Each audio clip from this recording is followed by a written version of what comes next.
Olá, pessoal!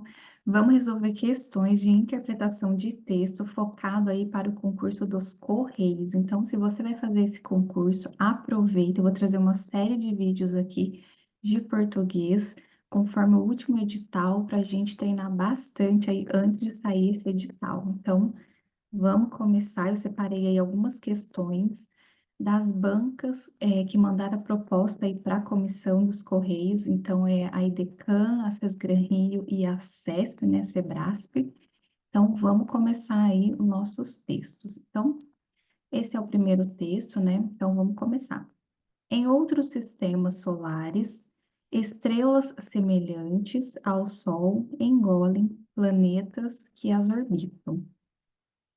De acordo com uma pesquisa publicada na revista científica Nature Astronomy, nesta segunda-feira, 30, pelo menos um quarto das estrelas semelhantes ao Sol canibalizam os planetas que as orbitam, segundo o portal de notícias G1. As nossas galáxias têm muitos sistemas planetários e os cientistas já haviam descoberto que muitos deles são diferentes no nosso sistema solar. Mas, com essa recente pesquisa, é possível entender a razão que não há tantos sistemas plenários, vizinhos semelhantes ao nosso, em que os planetas orbitam. O Sol, em uma ordenação bem estruturada, na verdade, em pelo menos 25% dos casos, a estrela central pode ter consumido alguns planetas que orbitavam. Eu estou fazendo esses risquinhos aqui para vocês irem acompanhando a leitura.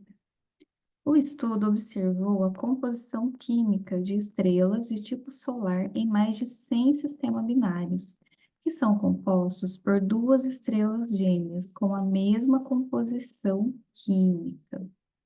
A pesquisa foi elaborada pela Universidade de São Paulo e centros da Itália, Austrália e Estados Unidos. Foi usado o telescópio de observatório La Silla, administrado pelo Observatório Europeu do Sul e localizado no deserto do Atacama, no Chile. Algumas estrelas irmãs não tinham a mesma composição química, pois uma delas possuía uma quantidade maior de lítio e ferro, abundantes nos planetas rochosos. Para Jorge Melendes, professor de Departamento de Astronomia da USP, um dos autores da pesquisa, as estrelas que apresentavam abundância destes elementos haviam dissolvido em sua parte mais externa os planetas do seu próprio sistema solar. Sendo assim, foram apelidadas de estrelas canibais. A publicação enfatizou que as estrelas binárias quimicamente não homogêneas são exemplos contraditórios na astrofísica estelar e que ainda estudam a causa das diferentes composições. Ainda não está claro se as variações de abundância química são resultado de não homogeneidades nas nuvens de gases protoestelares da formação estelar ou são devidas a eventos de engolfamento de planetas. O primeiro cenário abala a crença geral e que a composição química das estrelas fornece as informações fósseis do ambiente em que se formaram, enquanto o segundo cenário lança luz sobre os possíveis caminhos evolutivos nos sistemas planetários, afirma aí o estudo. Então, esse é o nosso texto aí com bastante detalhe, está falando aí das estrelas, do sistema solar, né? Existem aí a pesquisa, então vamos ver o que a questão está pedindo. Interpretação de texto, a gente tem que sempre aí retomar ao texto e com muita atenção. Às vezes, vai ter texto que às vezes a gente não entende os detalhes, fica um pouco confuso, ainda mais na hora da prova que está um pouco tenso, mas se atenta ao que a questão está pedindo e foca nisso. Porque você tem que acertar aí a questão. Então, vamos lá. Aqui está pedindo em relação ao que informa o texto. Então, aqui, ó, a gente já sabe que a gente tem que pegar o que está pedindo aí no texto, certo? Informa, ó, o texto. Tá indo aqui, gente, agora foi. Tá informando o texto e suas possíveis aí inferências. Então, ó, essa parte aqui, gente, de inferências, isso aqui a gente tem que se atentar, porque são inferências é o que a gente subentende, então, às vezes não está explícito, não está claro lá no texto. Mas vamos ver exatamente o que está pedindo. Então, em relação ao que informa o texto e suas possíveis inferências, analise aí as afirmativas. Então, vamos lá. Em sistema binários em que há estrelas gêmeas, o natural e esperado é que elas tivessem a mesma composição. Vamos ver se isso aqui está correto. Então, o que era esperado, né, que elas tivessem aí a mesma composição. Então, vamos voltar lá no texto. Aqui, ó, no parágrafo 7, olha que legal, essa banca, ela trouxe para a gente até os números aí dos parágrafos, isso facilita também, né? O estudo observou a composição química de estrelas do tipo solar em 10 sistemas binários que são compostos por duas estrelas gêmeas com a mesma composição química. Olha, mais de 100 sistemas binários com a mesma composição química.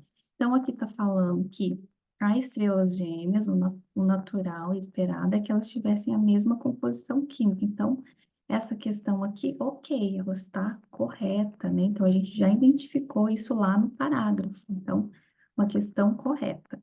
Então, tá vendo que é uma questão que tem mesmo que ir voltando no texto, não tem o que fazer. Vamos analisar dois. Quando se encontra lítio na composição de uma estrela, é a prova que ela agiu como uma estrela canibal. Vamos ver isso lá no texto. Se a gente olhar aqui, ó, no parágrafo 13, tá vendo que tá falando do lítio? Deixa eu apagar isso aqui, ficou ruim.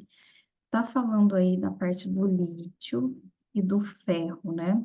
Vamos ver se isso traz alguma coisa lá dela ser canibal. Algumas estrelas irmãs não tinham a mesma composição, pois uma delas possuía uma quantidade maior de lítio e ferro, abundantes nos planetas rochosos. Para Jorge Melendes, professor aí do Departamento de Astronomia, um de seus autores da pesquisa, as estrelas que apresentavam abundância nestes elementos haviam dissolvido, e em sua parte mais externa, e os planetas do seu próprio sistema solar. Sendo assim, foram apelidadas por estrelas canibais. Gente, não está falando que é por conta do lítio, né? Quem apelidou foi aqui o professor, né? Eles que apelidaram, né? Apelidaram elas, aqui os autores das pesquisas, por conta disso. Mas o que a questão está falando é que quando se encontra lítio, é a prova que ela agiu como uma estrela? Não, não foi a prova, não, porque eles apelidaram, não foi a prova que elas eram uma estrela canibal. Então, a 2 não está correta, tá? Não está de acordo lá com o texto. Vamos analisar a 3. Embora o estudo ele tenha apontado para possibilidades de canibalismo estrelar, há outra hipótese em que a variação química já estaria na gênese da própria estrela. Então, aqui que entra a inferência, porque existe ali a possibilidade, né? Existe uma outra hipótese. Então, vamos ver se essa está correta. Vamos lá olhar no texto. Lá nos últimos parágrafos aqui, ele fala dessa outra variação, ó.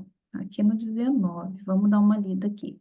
Ainda não está claro se as variações de abundância química são os resultados de uma homogeneidade das nuvens de gases protoestelares de formação estrelar, ou são devidas a eventos de engolfamento de planetas.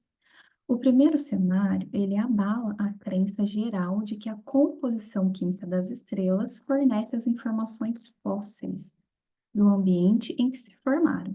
Enquanto o segundo cenário, ele lança os possíveis caminhos evolutivos dos sistemas planetários. Então, aqui que é a parte da inferência, né? Porque a gente entende que existe aí uma outra hipótese, né, em que essa variação aí química ela pode existir, mas também não é um absoluto, eles não conseguiram ainda identificar isso, então existe essa possibilidade. Então a 3 está correto e a 1 também. Então, nossa opção correta aí é a letra B, gente. Letra B é a nossa opção correta aí, tá? Vamos aí fazer a nossa próxima questão de interpretação de texto. Vamos aí, a gente está treinando aí para a prova do Correio. Vamos lá. O professor do futuro. Para ensinarmos um aluno a inventar, precisamos mostrar-lhe que ele já possui a capacidade de descobrir. Palavras aí do filósofo poeta Gaston Bachelard. O professor do futuro e do sempre, ele deve ensinar no presente, não um método que passa, até faz passar, mas a alma que permanece. Deve ensinar não a única resposta certa em meio à múltipla desescolha, mas a capacidade de cometer os erros, de ver que um fracasso didaticamente vale 1000 sucessos. Ensinar não a opção correta, a única porteira pela qual a boiada passa de cabeça baixa para o matadouro, mas a coragem de pular no escuro se for preciso, e com os olhos abertos. Transmitir não conhecimento mastigado, a ração, mas despertar no aluno a vontade de mastigar por conta própria, de usar a razão, de saborear os conhecimentos tradicionais e inéditos. O professor do futuro ensina não o caminho das pedras, mas o amor às pedras, que existem em todos os caminhos.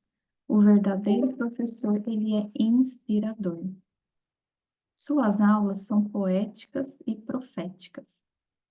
Não hipnotizam, acordam, não cansam, desafiam e não anestesiam, faz refletir. Então, um texto aí, né, sobre aí, o professor do futuro. Vamos ver o que a questão aí está pedindo. A citação, então tem uma citação, deixa eu grifar aqui, né? Está pedindo para a gente aí que a citação de Gaston utilizada no texto, o professor do futuro, mostra-se como um recurso. Gente, deixa eu tentar escrever aqui para vocês. Anotem aí se você não sabe. O que é uma citação? Não reparem na letra, tá? Eu tô com uma mesa digitalizadora, então estou aprendendo a mexer nela. Deixa eu apagar aqui que ficou ruim. O que é uma citação? Isso é importante você saber que às vezes vem cobrando aí nas questões, tá? Eu já vi várias bancas cobrando isso daí. Então, ó, citação. Citação é a opinião do autor, é a opinião ou uma ideia que o autor ele quer passar, tá? Então, citação é isso. E aqui fala que é a citação do Gaston Bachelard. Então, o que acontece? Às vezes ele traz uma citação onde ele quer colocar ali a sua opinião, enfatizar algo, né? Dar uma ideia de algo. Então, é isso. Então, aqui está falando, letra A, que em nada acrescenta ou altera o texto do autor a propriamente dito. Então, o professor do futuro não tem nada a acrescentar no texto? Não, né? A ideia central ali do texto. Então, essa a gente já descarta. É usado para fortalecer a tese defendida na construção do texto. Gente, é exatamente essa.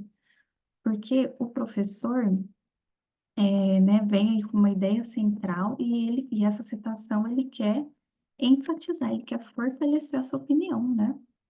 E a letra C, que confirma um exemplo adequado de ideia abstrata no texto, não, né, gente?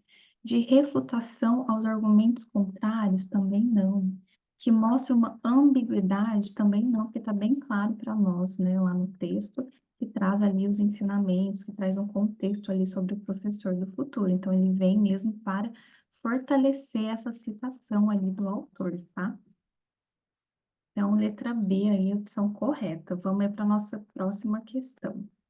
A próxima questão, eu também usei aí o mesmo texto, o professor do futuro, então vamos analisar. Considere as ideias aí do terceiro parágrafo.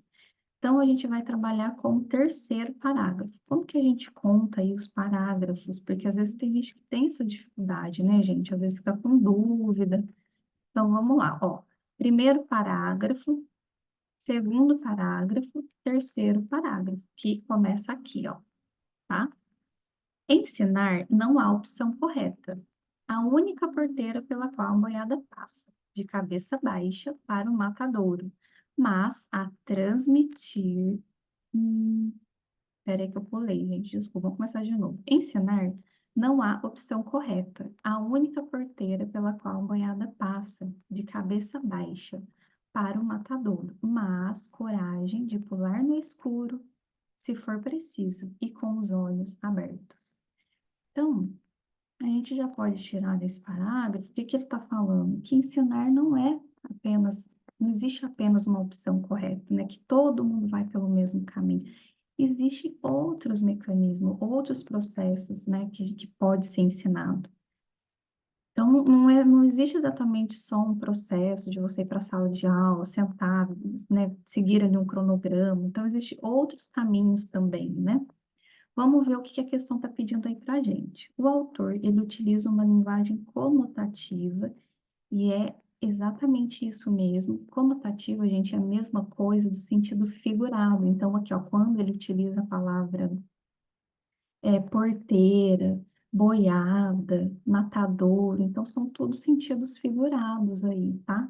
Que ele está utilizando no texto, que é a mesma coisa de linguagem conotativa. Então, quando ele utiliza essa linguagem conotativa para falar em que a boiada, ele refere-se a um ensino ultrapassado e deficiente. Então, você acha que isso está se referindo a isso, a um ensino ultrapassado e deficiente? Gente, aqui não é isso, porque, ó, boiada não está se referindo a isso. Ó, qual a boiada passa? A boiada está se referindo à demanda, que toda, né, que todas as pessoas vão por esse processo, né? Vai direto por esse processo, por essa porteira, não está se referindo a um ensino aí inadequado, um ensino deficiente. Então, essa aqui a gente já vai descartar. Então, não é a um. 2. A argumentação do autor, feita através de uma linguagem figurada, então até aqui ok, aponta para a tese, então para a ideia central ali, né? De que é necessário indicar as várias possibilidades e incentivar novas descobertas. Essa aqui está correta, porque é isso mesmo, quando ele fala ali, olha, que ensinar não há opção correta, não é a única porteira pela qual a boiada passa. Ele está falando justamente isso, que existem outras possibilidades, né? E quando ele fala assim, coragem de pular no escuro, e se for preciso, e com os olhos abertos. Então, descobertas, novas descobertas, né? Explorar novos caminhos. Então, correto a 2. Vamos ver a 3. A expressão entre parênteses, se for preciso, indica uma necessidade constante para a realização da ação mencionada anterior. Gente, quando está aqui entre parênteses, não tá, não é uma necessidade para a realização da ação anterior. Isso aqui é para acrescentar uma informação, para reforçar uma informação, tá? Então, a 3 não está correto. Quando vem algo assim, entre parênteses, é isso, para acrescentar uma informação, né, para dar ênfase a alguma informação. Então, a nossa opção correta aqui é a letra C, tá bom? Só a opção 2 aí correta, tá? Então, vamos aí para a nossa último texto aí, última questão. Aqui traz um texto, né, da bomba atômica. E aqui a questão pede para a gente que, de acordo com esse texto aí do projeto Manhattan, só não é correto afirmar que. Então, vamos dar uma lida aí nesse texto para a gente conseguir aí responder essa questão. Então, o projeto Manhattan, ele reuniu militares e cientistas em uma pesquisa secreta para desenvolver a arma que mudaria os rumos da Segunda Guerra Mundial. Em 16 de julho de 1945, a experiência de Trinity, eu nem sei se é assim que pronuncia, tá, gente?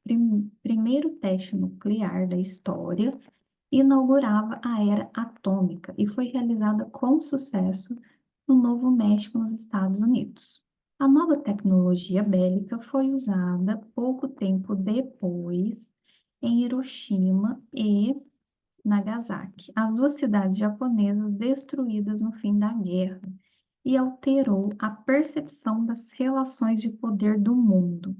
O episódio é narrado por Jonathan, o autor de, K, de HQS, de não ficção formada em história da universidade, desenrolar na criação da bomba. Opa, peraí que eu pulei. Na Universidade de Stanford, nos Estados Unidos. Então, na edição, ele apresentava o desenrolar da criação da bomba, desde pesquisas científicas no século XIX até o seu uso nas cidades japonesas em 1945. A concorrência para desenvolver o armamento nuclear envolveu diversos países e percorreu todos os anos no conflito internacional. O experimento desenvolveu as três primeiras bombas do gênero, e aí o físico Julius Robert Oppenheimer é considerado aí o pai da bomba atômica, né, gente? Um dos responsáveis pela criação do projeto, o cientista húngaro, acreditava na bomba e deveria ser uma ferramenta nas relações internacionais, mas nunca deveria ser utilizada. Então, vamos ver aqui, de acordo com o texto, né, em relação ao projeto Manhattan, não é correto afirmar que, letra A, buscava o desenvolvimento de uma arma que foi utilizada na Segunda Guerra. Gente, essa daí, ela tá no texto, né? Então, a gente tem que se atentar que a questão está pedindo para a gente o não, né? Que só não é correto afirmar, então essa aqui é correta porque está no texto. Contou com a participação de militares e cientistas? Sim, a gente viu lá que contou com a participação. C. Realizou o primeiro teste nuclear da história, o Trinity, e isso também está lá no texto. E a letra D, os cientistas acreditavam que a bomba era uma ferramenta que não deveria ser utilizada, exatamente, está aqui no final, ó, mas nunca deveria ser utilizada. Então, nossa resposta aí, a letra D.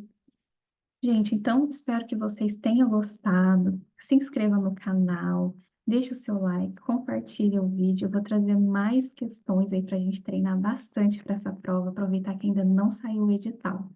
Então, obrigada, tchau, tchau.